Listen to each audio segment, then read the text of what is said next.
Sorry, I'm late. I just thought out of any kind of thing to be late to, it'd be this one. That's right. I thought you'd understand. We're both back to the heads. That's right. Well, absolutely. All my life, I've worked with people who are, on the spectrum. Yeah. And I suppose you're there too now. Yeah. Well, I actually cannot stand being late, but being late is just like it's like a recent thing. Was that right? Yeah, which is weird. Isn't that funny? Because I when I was much younger, when I certainly was starting my early career, I was indifferent to time, and but being advertising, where you're deadline driven all the time, and I suppose you would too in radio stuff, but when you're deadline driven, you actually get to know that there's some pain in being late. And I missed a few planes, missed a few bloody meetings, so I now I religiously keep my diary and keep on time. I love deadlines, strangely. Yeah. I know. Yeah. You hate them and love them. Yeah. I hate them and love them. That's right. Like they can cause anxiety, but yeah. Kind of, I love deadlines. I love what's his name? Woody Allen's description of a deadline. So I love deadlines like the whooshing sound as they go past. Yeah.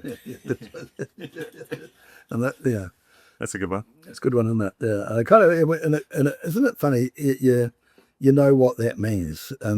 If you're habitually concerned about deadlines, and I guess neurotypical people, they just turn up. They've got a diary and they've got a regular. Are there any left? I don't know. I know too.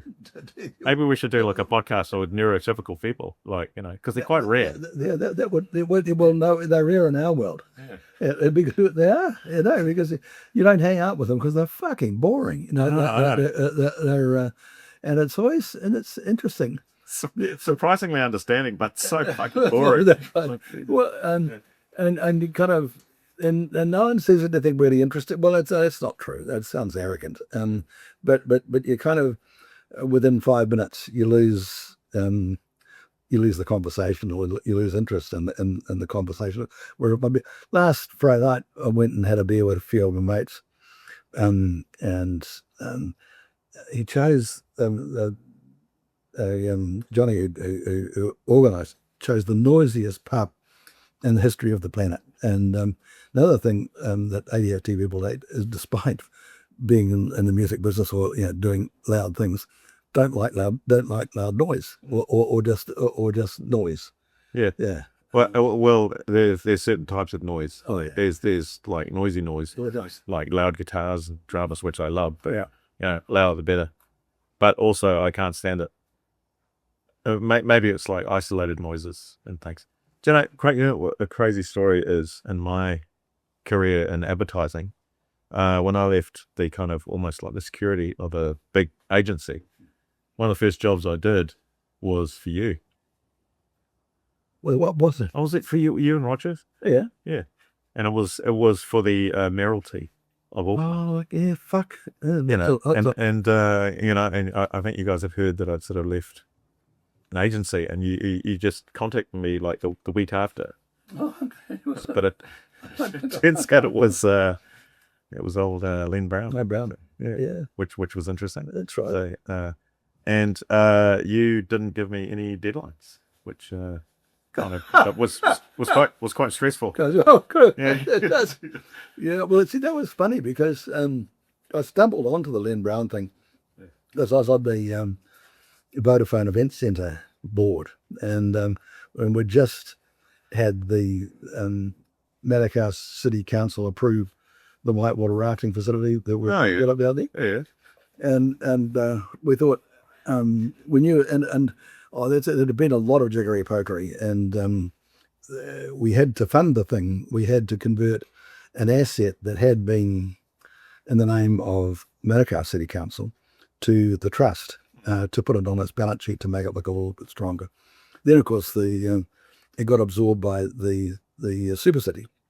So it went off the Maddox City balance sheet to the Super City balance sheet, which caused all kind of consternation. And the bank were getting really concerned about not having enough assets, yada, yada, yada.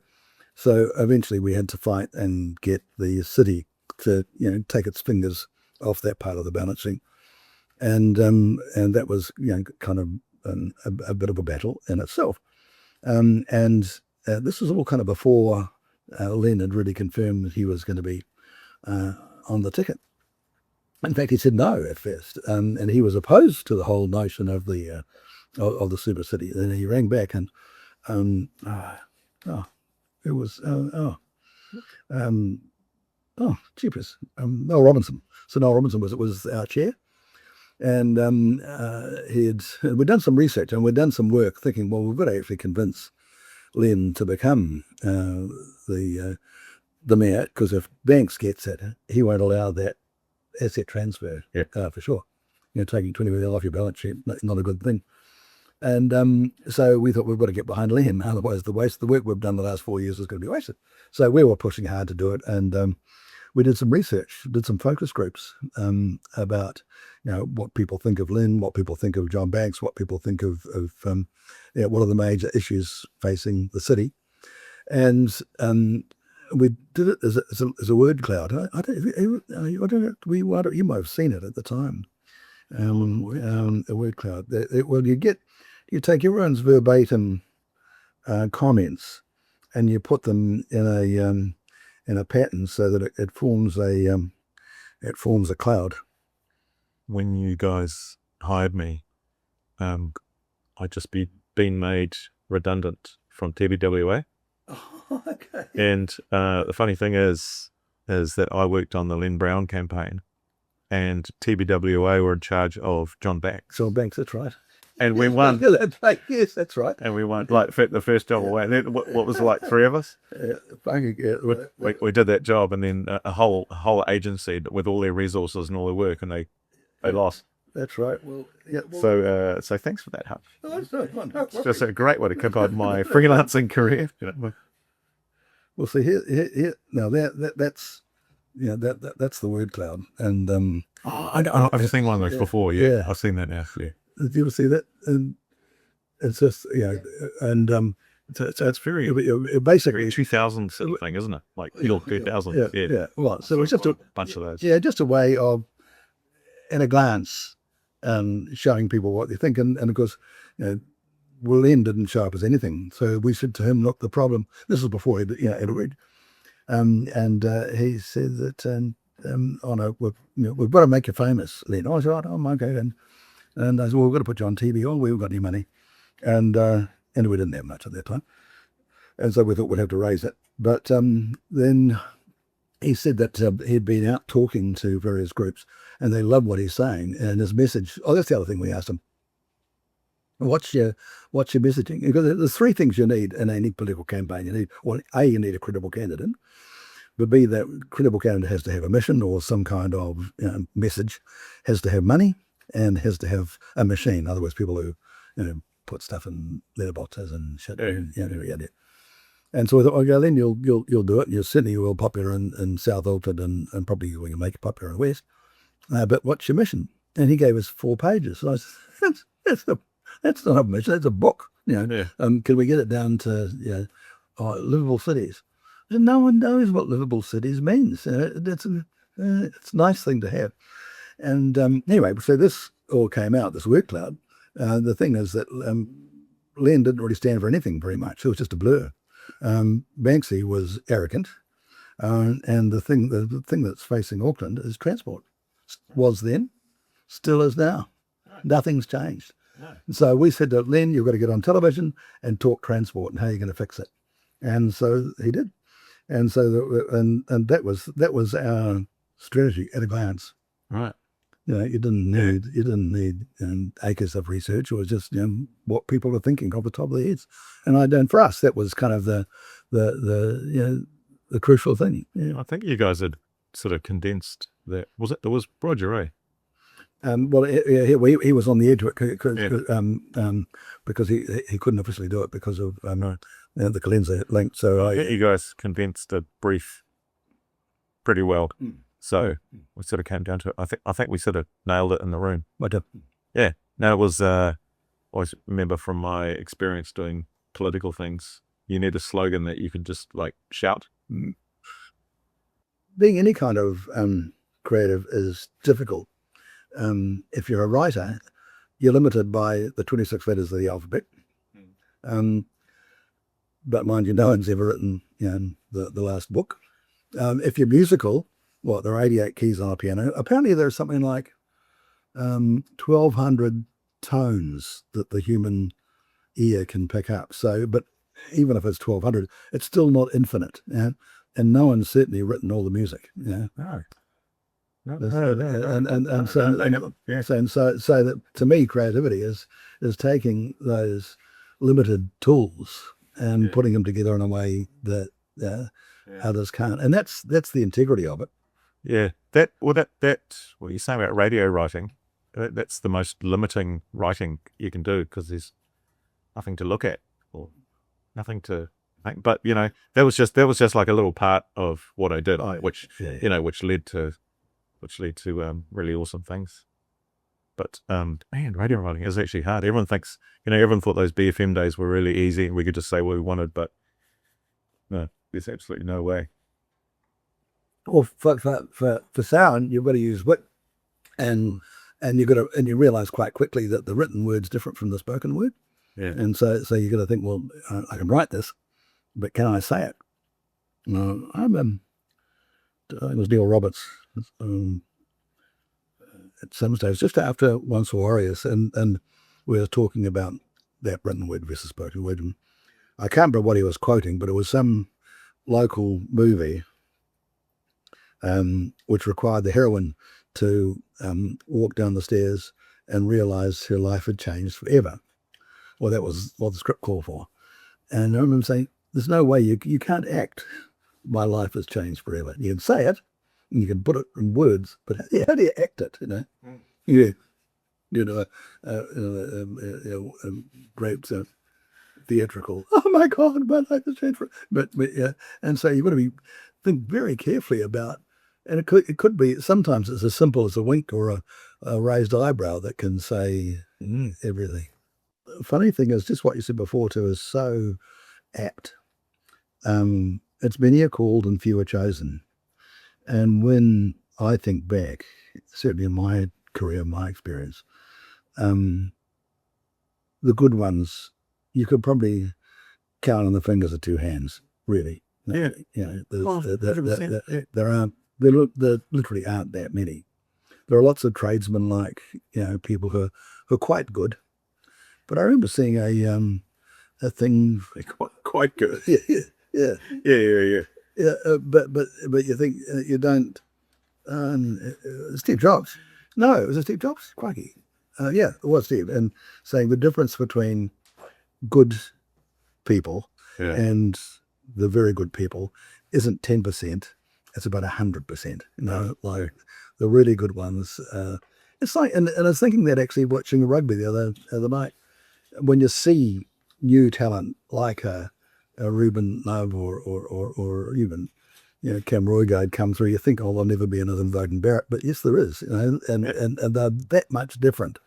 And some of the regulars, the good tradesman-like people, they're reliable, but others just think, wow, that Will Jordan, he just shows them, a different. He's an old rugby soul. Just comes out. Yeah, I did a couple of jobs for Steve Jobs, and he had this thing in LA, and he had this. He was still around. You had to put billboards up on his drive home. Like it sounds like an urban myth, but any work that he had to approve, he had to drive home and see it. Wow. On his drive home to see if it worked or not. So you literally had to get the media up to do it. And it was the most boring thing, like a finger on a phone or which was just kind of crazy. I'm going to gate crash this conversation because I'm excited you mentioned a captain of industry. Hello, Sandy. Can I just say, Sandy, can I just say congratulations on writing a book? Oh, hey. And can I also say, how the fuck did you write a book? I know. How did you write a book? Well, it was a team. I think it was a rugby team. I had super mad hyper focus about what I wanted to write, and I spent 23 years researching it because of my son and me. And then I thought, man, it's so hard to figure out what information is helpful out there because so much of it's not. And when you're getting a diagnosis or you're a parent and you go, this is my field of information. Yeah. And then what I discovered is I started to read and research that in my hyper-focusing mode is that there were two opposing forces. It's a real disability or it's a cognitive difference.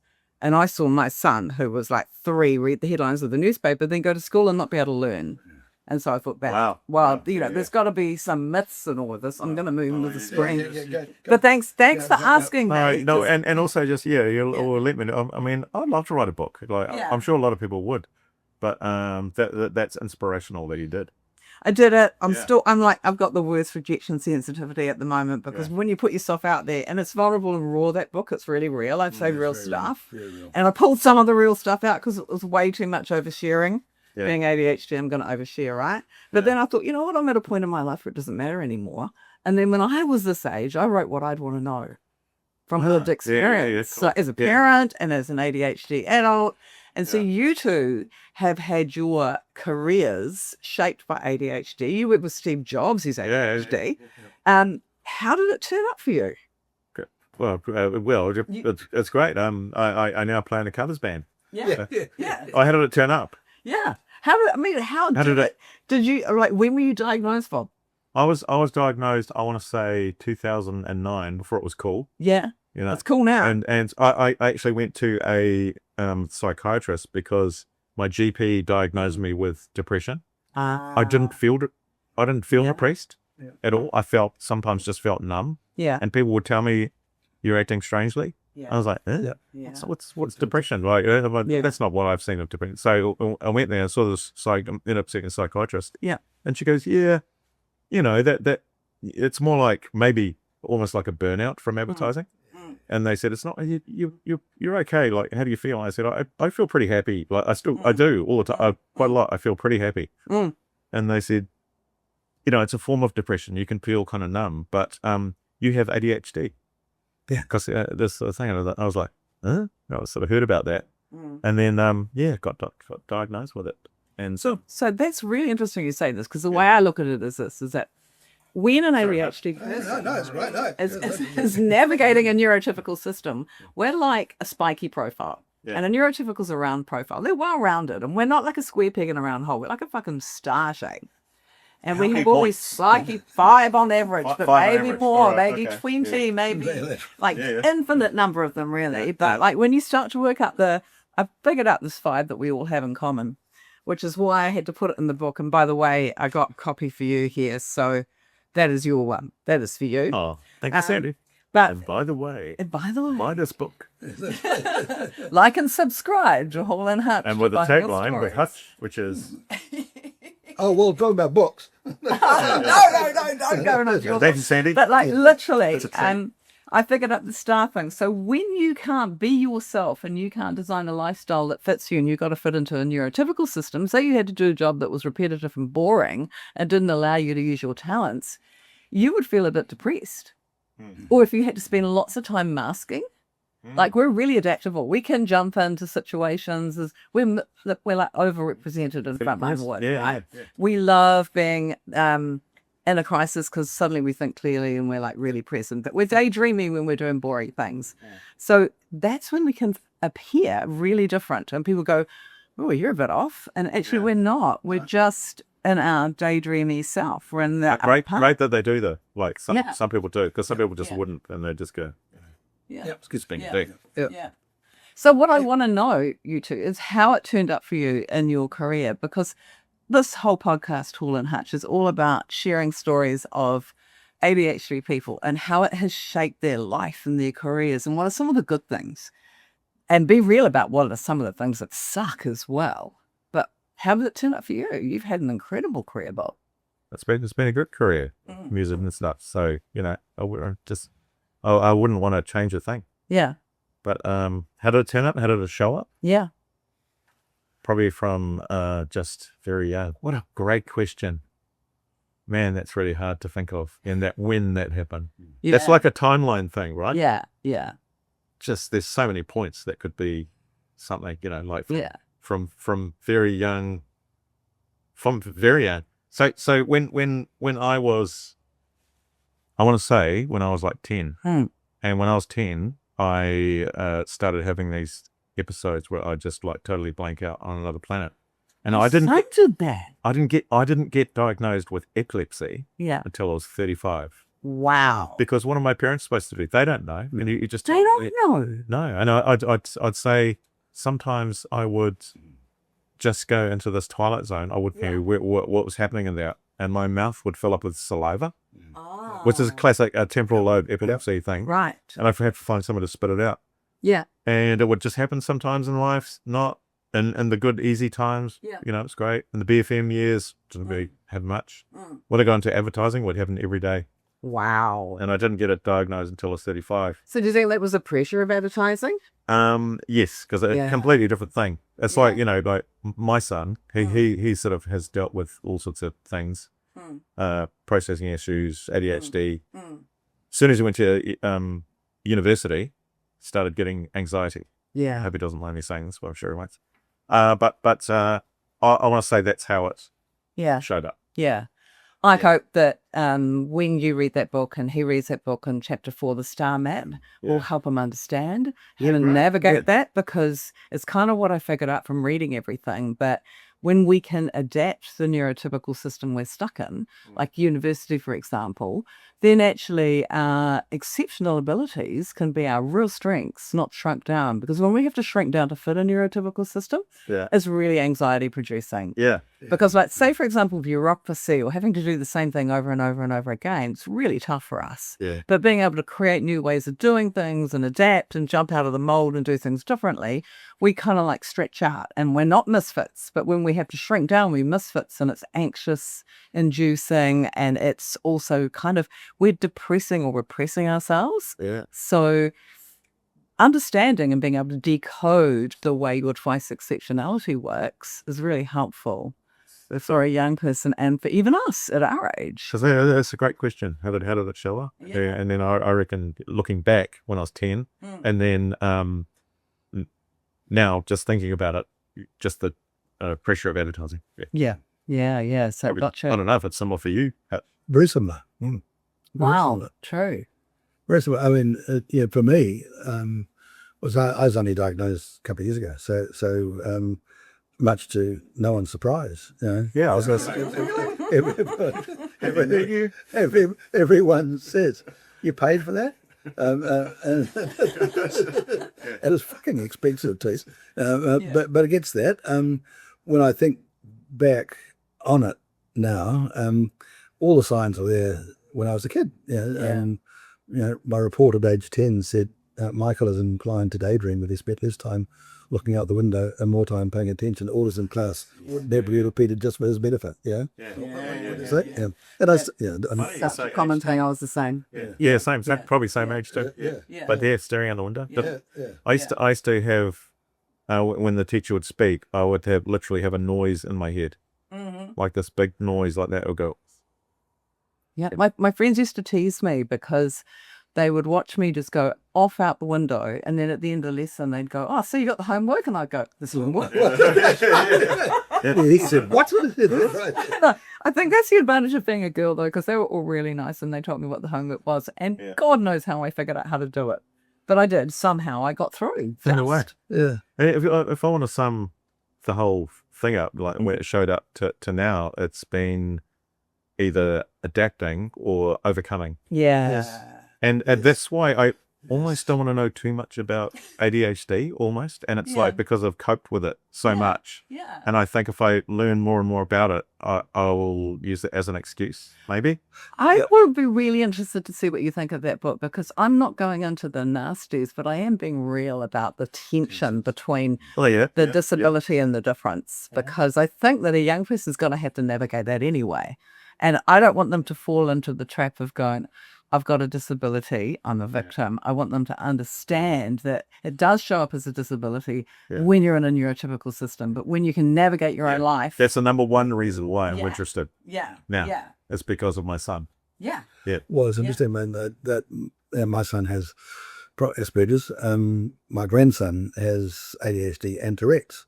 And in fact, it was my daughter who finally, after my grandson was diagnosed, she said, "Dad, I think you need to have a proper diagnosis. I suspect that you've got all the signs that You sure are. It's so genetic.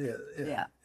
Yeah. And largely patrilineal too, more matter. So 100%. and I think that there's good and bad. I've been interested more recently to think about, for example, in the US Army, they don't medicate for ADHD because they actually want people who think quickly and will react quickly and are not surprised by surprise. And interestingly, I've been doing some work on why do we laugh, for example? We're the only mammals that laugh.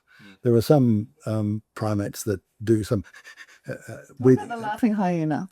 Oh yeah, but yes, well, that's just their way of saying they're pleased to have someone to kill. I know a few laughing hyenas. That's right. Yeah, well, they're not very useful, but apparently but think about it, and it's about the recovery from surprise, and it's actually an expression of I feel safe now. Yeah, because like a joke, the old story. Humor leads you up the garden path and yanks you off into the bushes. And it's that yanking you off into the bushes bit that makes you... Not yanking off in the bushes. No, not yanking off. Hopefully, well, it is, if you want to, but just reacted to surprise. That's right. But that's the dopamine hit you get. That's the dopamine hit you get when you wank it here. I knew that getting you two together would be dangerous. But it's so true because you're looking for the joke. Well, good jokes are actually just stories, and stories with a surprise ending. And the laugh reflex is when you've been lit up, your mind's gone somewhere. Oh my God, I hope. And then it's the relief that you feel when it's safe. It's okay. It wasn't a disaster. What about when someone tells a kind of like a racist joke, and then you say it, and then you are a bit shocked. You go, oh. It's okay. He's someone. That's right. It's just this massive relief. And it's just like, and then it's like you get this double relief, so you laugh more. Anyway, I'm still hamstrung by that cafe in Whangamata that doesn't serve coconuts. But that's just shocking. Like it's unbelievable. It's a real story. But as you know, Hutch, people are just stupid and dumb. People are dumb and stupid, and there's this cafe in Whangamata, which we won't say the name. Won't say the name, but they've got this thing about they don't have decaf coffee or alternative milks because that's and I don't know why you wouldn't, because there's nothing that's not being purist. There is nothing pure about cow's milk. It's just horrible stuff. And I've been allergic to it all my life. I can't drink it. So I went in there and I said, "Can I get a decaf coconut flat white?" And they said, "Oh no, we don't do decaf." And they looked around and it's like, "Well, my masculinity is still intact." I was like, "We'll happily get it in." And then I said, "Oh, can I? Well, I'll get a flat white. Can I just get a coconut flat white?" And she goes, "Oh, we don't serve coconut." And I just loudly went, "Oh, fuck this!" And I went, "You don't serve coconuts?" And then everyone like looked around and it was just like brilliant. Yeah. So anyway, I ate there, but I went down the road, got a coffee. I paid back, drank the coffee. Anyway. Brilliant. Anyway, that's when your Tourette's starts to play out, right? At that point. Well, Tourette's, was that your grandson? You said?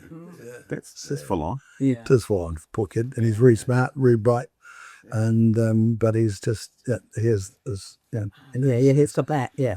Is it just like a twitch? Or a twitch. It's his tech is in it, and I could have twitched. I was wondering if I should get a diagnosis here. Fuck yeah. Well, I'm sure it's on the same scale because to me, don't have Tourette's, but I do blurt things out without sometimes. You're a blurter. Hopefully it's got you into trouble though. Oh fuck, it has. Oh yes it has. Yes it has. Yeah, and you just say stuff, and you think afterward because, and it's going back to the whole honesty thing, and it's there in your mind, and in the end you can't suppress it. It'll come out sooner or later. Oh yeah.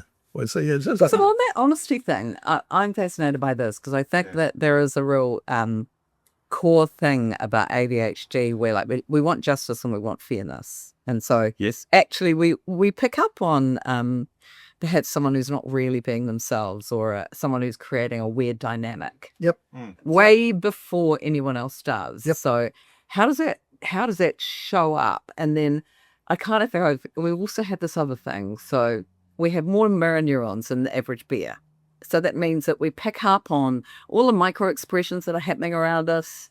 Yeah, that kind of fear. That all of the nuances of what's going on in a social interaction, and we're way more sensitive to it than most people are. So what it means is that we kind of see the intentions behind people's thing. Yeah. Do you know? I have already done this podcast during the day. I just went through the whole thing with. I wasn't getting ready for it. Yeah. I have literally done it before. Yeah. And it just we're just as I was going through, just doing stuff today. It just the whole thing went through my mind, how we were talking, everything. And nothing is surprise to you. But no, yeah. And you know, even me saying that I did that is something that happened already. Yeah. Sorry. No, that makes perfect sense. The whole deja vu thing is also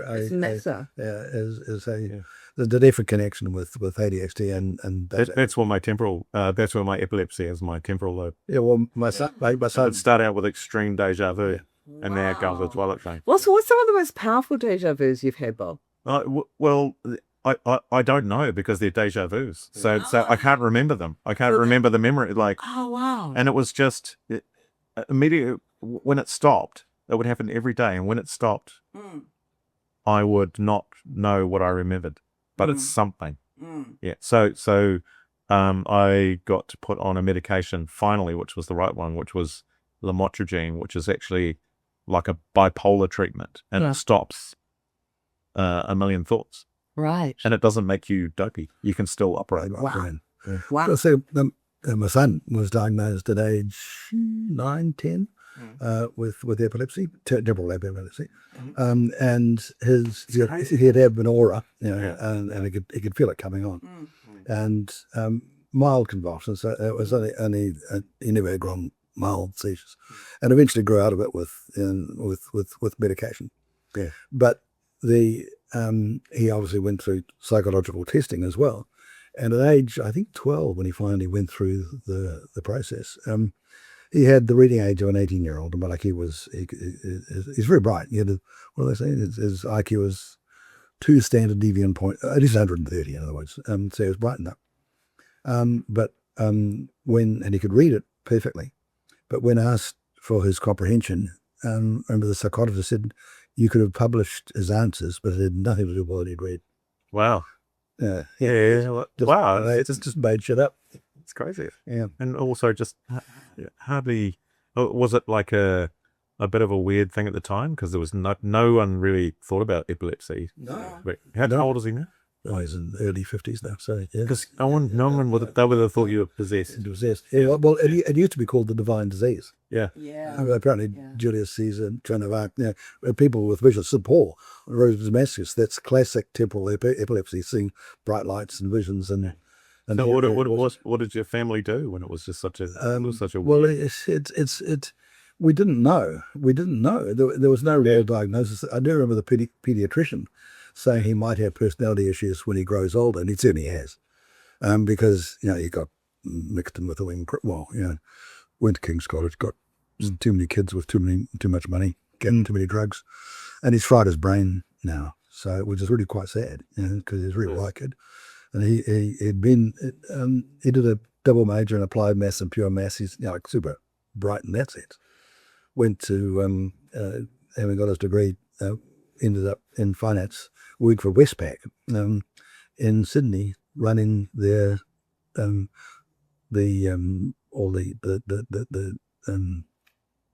computer activity on their treasury business. They had to know on a 6-hour basis how many dollars they had in every country in the world.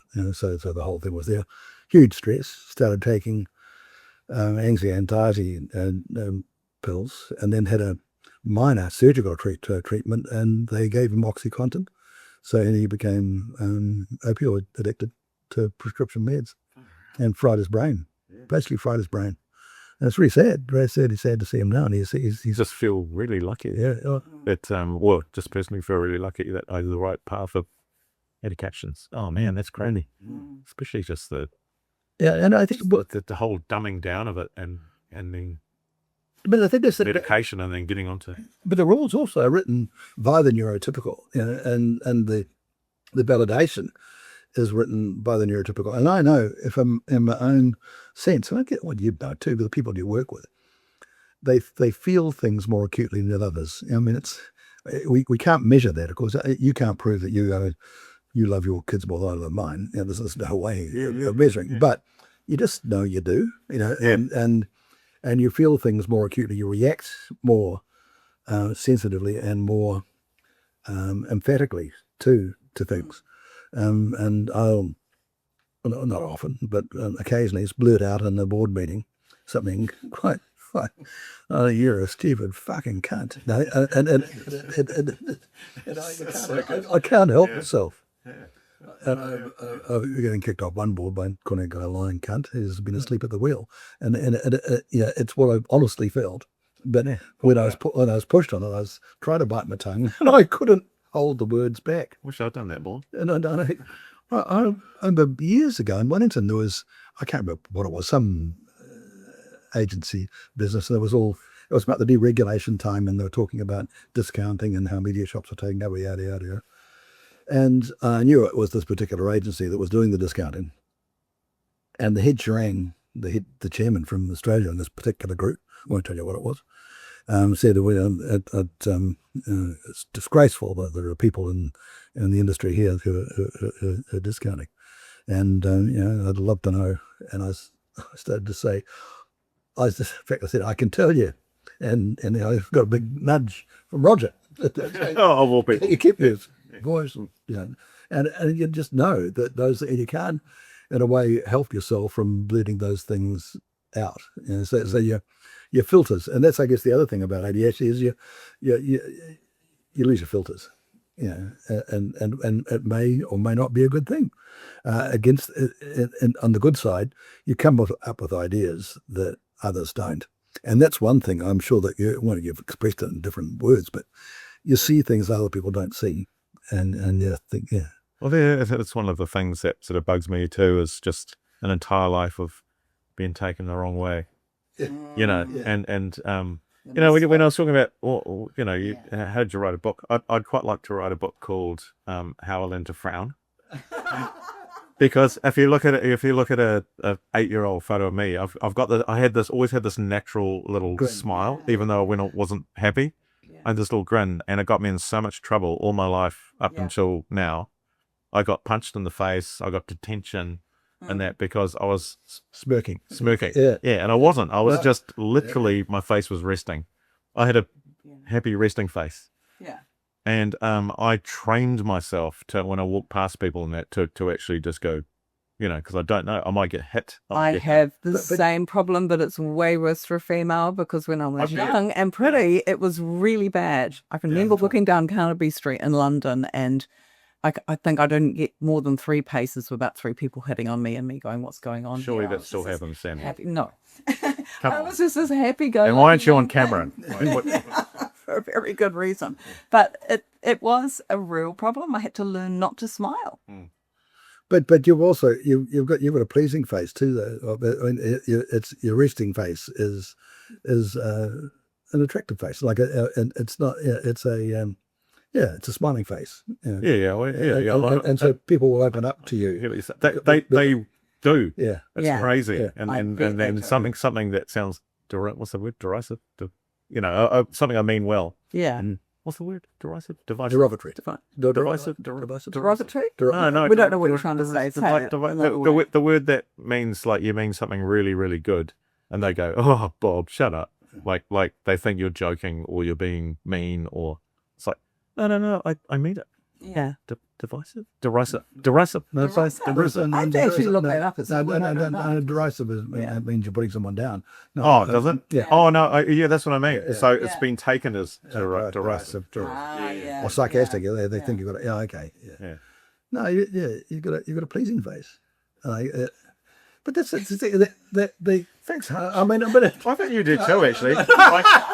I do. It's like this guy's gonna be nice and talk to me. We're having a romance now. That's right. In a very manly way. We've been through the same whole. We have. It's interesting, and it's interesting when you talk about Sandy and I've talked about this too. That when you want to write a book, it's not because you necessarily want to write a book. You've got something to say, and it's an effort. It's a real effort to write a book. I remember when I first wanted to, I've been urged by people to, you should do, them. When I finally got round to it, I probably better do something about it. And I spoke to what's his name, Jeff Blackwell, and I had coffee with him. I said, how do you write a book? That's what I want to know. Well, it's all there. How do you write a book? Well, he looked at me for about, I suppose it was 30 seconds, as I thought I was fucking mad.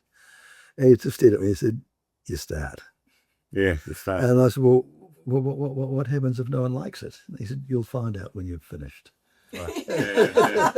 Actually, when you publish it, and then you push it out there into the ether, and you go, ooh, now it's the real time. Well, how do you? Okay, so what you do is you figure out how to write a book. You figure out what you want to say, like what is it you want to talk about or share, or what stories you want to tell, and what kind of book it is, because there's a certain number of types of stories that you can tell, and then you just start to do exactly the thing you were talking about before you came to this podcast today, where you kind of think about what you want to say and you mull it over and you kind of know how it's going to go. And you kind of had that almost weird kind of channeling thing. Is that like when you go into hyperfocus and you're just like, and your brain goes really, really fast. And that's what I did. I went deliberately into hyperfocus and I just poured it all out. And I knew that I poured out way more than I needed to tell. But then I could kind of then herd it. Right. And then you've got to get some editors on board. You do need people to give you feedback. Yeah. And people who you trust, who know you really well, who can read it and go, that was great. Take that bit out. Yeah. Here's the thing. And so you kind of need a bit of a crew. I was really fortunate to have an incredible crew of people who'd already written and published books. Hutch was one. That sounds good. Yeah, you kind of need that. How did you get a crew? Well, yeah. How did you accrue a crew? I accrued a crew because I figured out that's what you have to do in life. It's a bit like a band, you can't, you guys perform really, really well together and you had your sweet spot, but you do that because you formed a crew and you practice together and you hang out together and you go on roadies together and it creates a dynamic, and then you get up on stage and you make the whole room happy. Yeah. You bring them all out of themselves for several hours, and that's a buzz and a high, right? Yeah, it really is. And it's kind of the same thing when you're doing a book. I learned a great word the other day, which is subsumed. Oh, yeah. Do you know that word? Yeah. What a great word. It's a great word, yeah. And just like there's a fear of being subsumed, which is subsumed, being the smaller thing, probably with the most great ideas being absorbed into a bigger thing, and it can be in a relationship.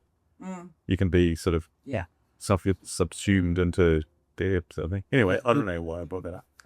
But that's a fear for somebody like us. I've known for a long, long time that I'm pretty much unemployable. I mean, in fact, just the other day I had to write a CV. Yeah. For a board that I was supposed to be sitting on. They want to know. And that's crazy. I've never had a CV. I've never had a CV. And I think I've never had a CV. Yeah. Well, and it was funny. In fact, I got chat. It's amazing. Good idea. AI's our friend. Because I didn't want to say anything silly about myself. And even when I read it now, I think, that's really pretty boring, really. I'd rather make my CV out of a movie, and it'll be something heroic from the Trojan War. It'll be Odysseus. You'd want to do it differently rather than just have words on a piece of paper. And but I reckon you got a book, and just do it like a storyboard. Yeah, like a storyboard. Yeah, I'd love to do everything sort of backwards. Like start off, I thought of starting off with, complete ecstatic happiness, and then for the name of each chapter, and then go down to blah blah blah. But might do it the other way around. Yeah, that's it. Yeah, start. Well, that's actually a legitimate literary trick, is to write from back to front. Start off with the ending, and how you got there. So Benjamin Button was a classic example. Oh, there you go. Yeah, there are lots of lots of literary works that start at the ending, and this is how he ended up.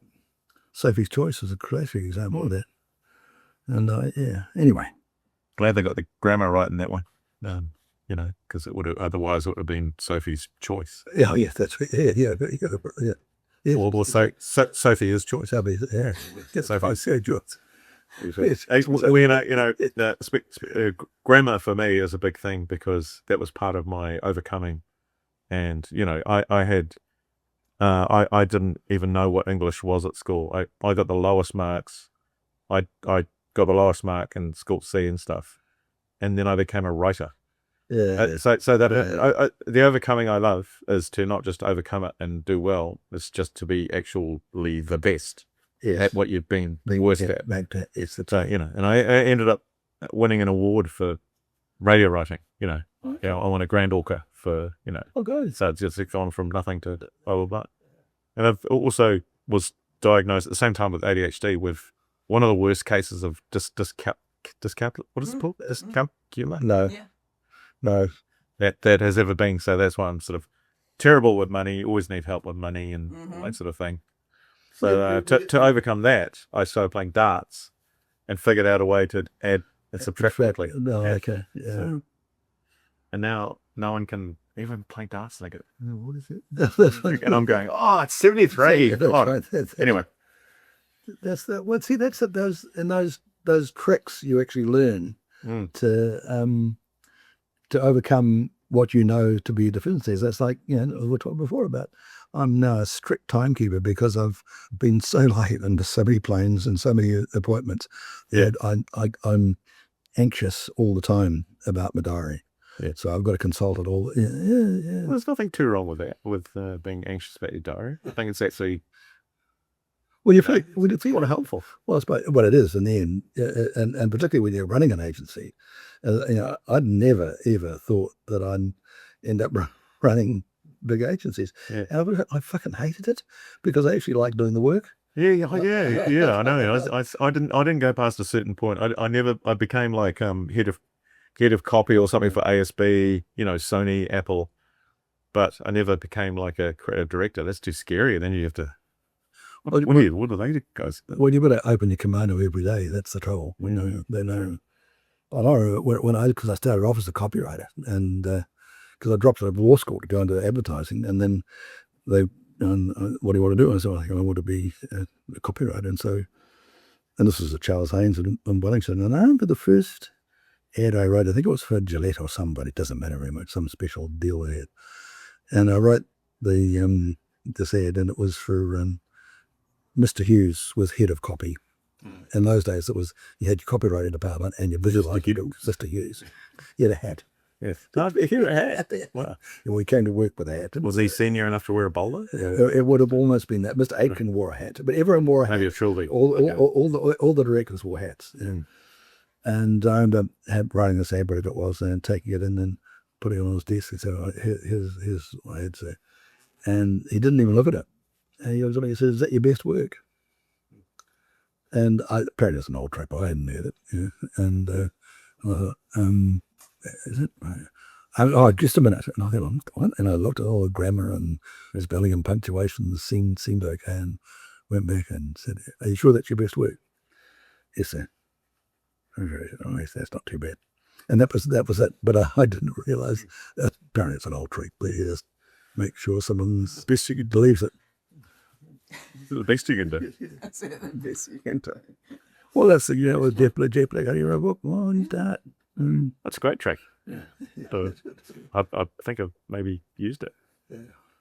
Or yeah. Yep. Okay. Yep. Yep. Yeah. I just there's so much crap, and you realise, and it sounds so arrogant because when you look at other people, they've all got two arms, two legs, and a head, and you can't tell but looking at them from outside whether they're smart or not. And I think the best way to tell someone if it's well, in my experience anyway, if someone really is smart, is not what they say, it's what they ask. Yeah. It's the questions they'll ask rather than the statements they make. And of course, and often, well, you do it, you've done it. Yeah. you come in from left field. Oh, I haven't thought of that. And it's when you haven't thought of that, that's what makes you good. That's what makes a good sports person good, a rugby player. Mm. Fuck, that's interesting. I remember being really surprised all the way back in the 60s. It was the French had arrived, and Pierre Albardeja kicked a drop goal. I'd never seen anyone kick a drop goal before. And I thought, that's cheating. It wasn't. I took that. But I'd never thought of it before. Yeah. Because we were never taught how to drop goals. We just taught to tackle low and feed your backs. That was the only rules we ever had. Anyway, I assume this person was French. It was. Pierre Albardeja or Pierre Albardeja. Anyway. Wow. Good chat. Good chats. Good chats. Yeah. Did you want to wrap up? Oh, sorry. Is that why we're still going? Oh, Yeah, right. yeah. Oh, hi. Well, We're wrapping up. That's not in our, it's like, what is that? that's right. What is that? Well, thanks, Rob or Roberto. I'm messing with Roberto. I found it fascinating. You've raised points that I hadn't thought of in my career, and how many good people there are in advertising. I guess in any business at all, really, particularly in the civil service, when you get sort of promoted based on your seniority, or your in some businesses on your piety or your loyalty. And at least in advertising, you got by and large promoted on your talent. And we can say we know who the good people are because we say we. Oh yeah, that's right. And we just know. Yeah, and you do know. You do know. You know who's a fraud. The number of times I've been in interviews with somebody claiming to have been part of a particular campaign or have been one of the group, and I think, no, I was there. You weren't, or whatever. I've actually busted someone in a restaurant trying to chat up some girls, saying that they wrote this ad that I wrote. Oh, yeah. while I was at the table, and I was like, wow. Anyway, yeah. Hutch, Yeah. what a pleasure, and thanks for that first freelancing job. Yeah. And here we are, That's right. And have you ever seen anyone drink so much beer on a podcast? Podcast. Well, I know I've drunk more wine on this particular podcast than Well, why don't we do a beer and wine one and get some neurotypical people? And That's right. That's a great island. Well, Do any of us know? I don't know. I know two. Yeah. My son's mother and this guy I play golf with, and they're just they're actually really interesting people. They're so rare, Yeah, They're in. they are. They're so consistent. Well, my daughter's teetotal about it, but all she does is tell me off. So I won't invite her. But I want to shake She might be. I want to shake your hand, for my hands are freezing because I've been holding this. Your hands are nice and warm. That's lovely. Yeah. well, no. Don't let go. No, I love you too. Pleasing face. Thanks, guys.